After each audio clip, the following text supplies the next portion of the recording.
Por que os partidos políticos brasileiros não falam uma única palavra sobre o escândalo do Banestado? Aonde estão os partidos autodenominados de esquerda? Aonde está o PT, o PCdoB, o PDT, Rede, PSTU, PCB, PCO e outros? Estão todos de rabo preso com o regime político.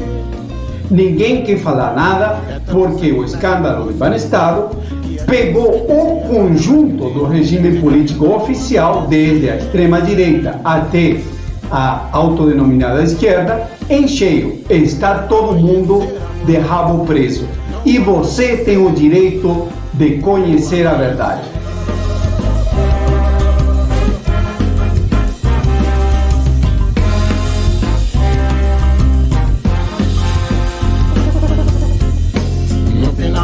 Está tudo bem. O partido político mais envolvido no escândalo do Banestado foi o PSDB de Fernando Henrique Cardoso. Era o partido que, a partir de 1994, havia controlado o governo federal. Os três principais estados da federação, São Paulo, Rio de Janeiro e Minas Gerais, e grandes municípios. As propinas estavam relacionadas com a entrega de meio Brasil a troco de nada.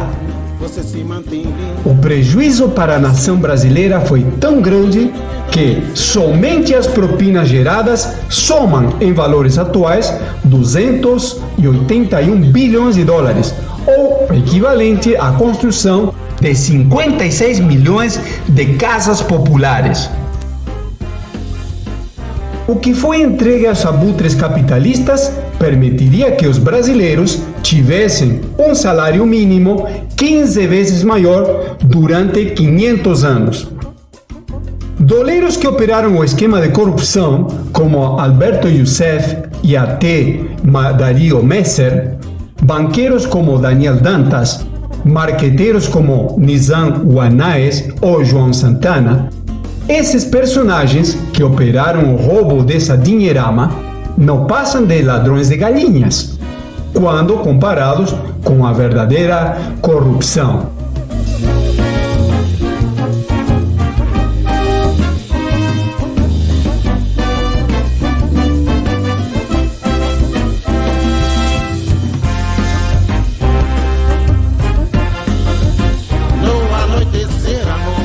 Por meio de leis aprovadas por agentes dos abutres capitalistas, as enormes empresas que dominam o mundo e seus sócios menores brasileiros e latino-americanos duplicaram a dívida externa do Brasil num único final de semana, num paraíso fiscal, Luxemburgo. Isso foi legal. Por meio dessa dívida podre, pagaram pelas empresas públicas que foram vendidas por 2 a 5% do valor de mercado. Isso também foi legal. Submeteram o Brasil às leis dos Estados Unidos. Isso foi legal. E todos os principais partidos políticos participaram dessas atividades de lesa pátria contra a nação brasileira.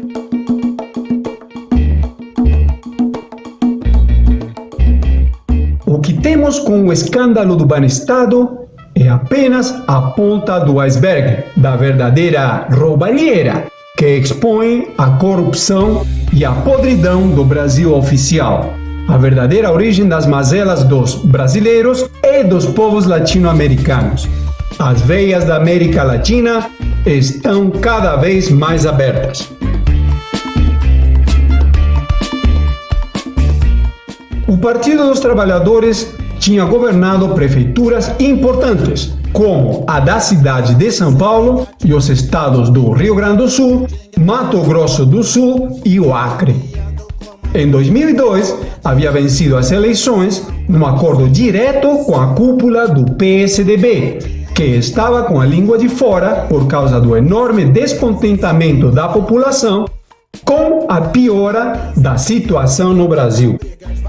Em plena campanha eleitoral, aconteceu a viagem de Lula e a cúpula do PT, junto com a cúpula do PSDB, aos Estados Unidos para pedir a bênção ao genocida George Bush Jr., garantindo-lhe que todos os acordos impostos pelos Estados Unidos seriam respeitados. As privatizações, que deveriam ser chamadas de doações, de Fernando Henrique Cardoso, continuaram intactas. O mesmo aconteceu com a ultracorrupta dívida pública, o monopólio das comunicações da Rede Globo e outros. Havia, portanto, o interesse de todos os principais envolvidos em enterrar a investigação sobre o escândalo do Banestado o mais rapidamente possível. O novo ministro da Justiça, nomeado por Lula, Márcio Tomás Bastos, simplesmente cancelou a investigação. A CPI, Comissão Parlamentar de Inquérito, montada para investigar o escândalo do Banestado, foi tão fraudulenta que nem sequer votou o rascunho do relatório final. Ela foi instaurada em junho de 2003, com o objetivo de investigar a transferência ilegal de recursos para paraísos fiscais entre 1996 e 2003. De acordo com a Operação Macuco da Polícia Federal, os desvios por meio das contas CC5 do Banestado teriam sido de 30 bilhões de dólares.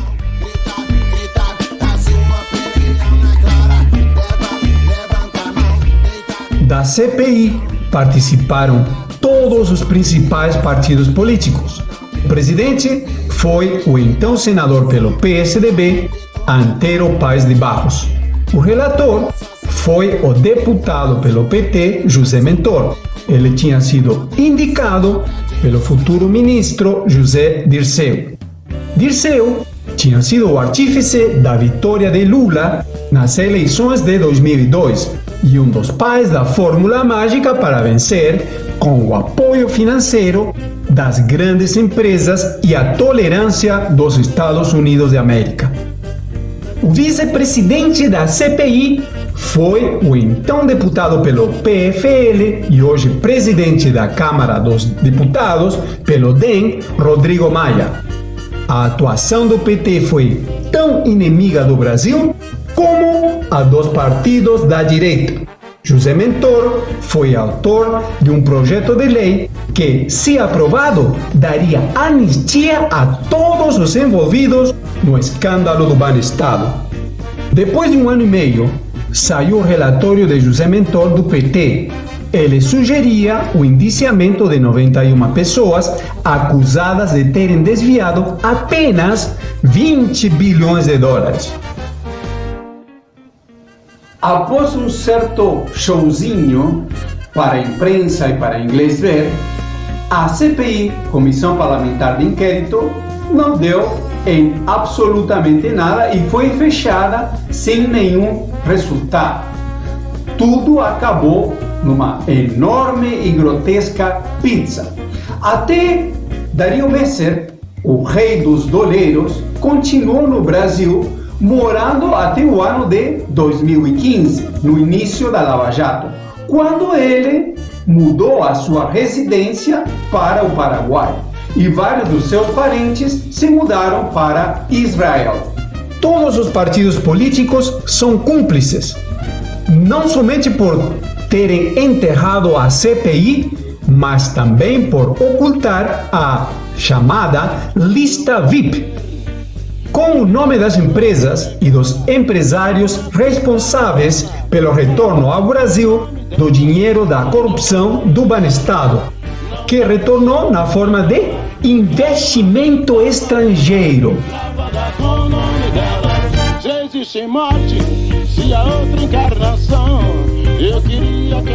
A lista VIP foi preparada pelos promotores do Distrito de Nova York em 2003.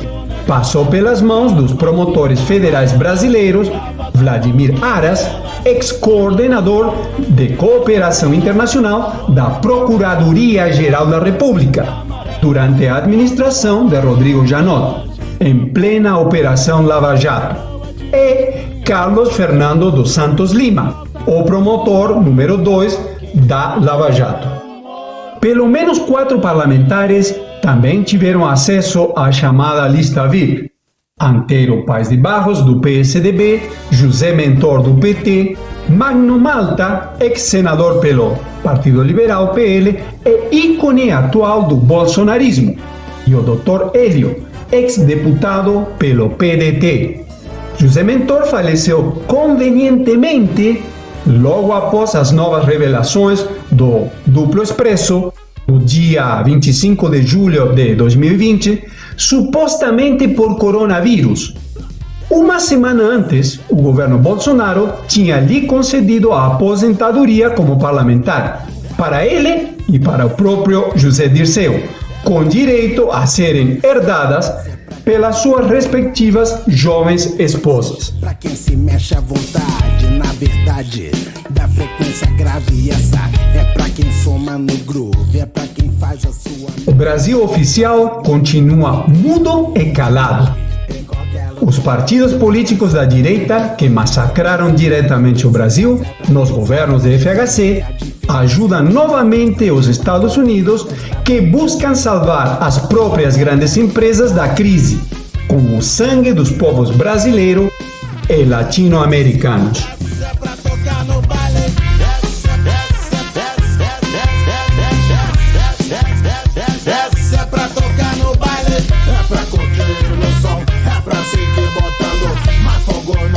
Essa é pra tocar no baile, tá calibrada, tá justa pra missão na pressão do sistema de som. Os partidos que se autodenominam como esquerda estão todos eles pendurados em dossiês pelo governo Bolsonaro, especificamente pelo GSI, Gabinete de Segurança Institucional.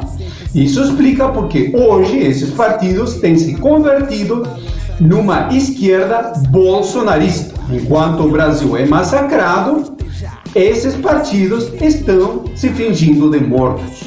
No próximo capítulo, nós explicaremos como os governos do PT conseguiram a mágica de manter todos os acordos impostos pelo imperialismo norte-americano durante os governos de FHC e ainda terem melhorado as condições de vida do povo brasileiro.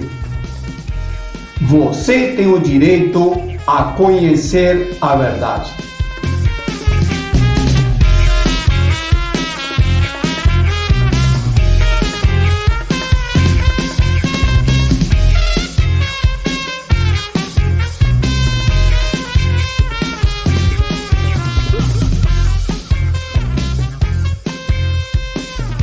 Eu disse, essa é pra tocar no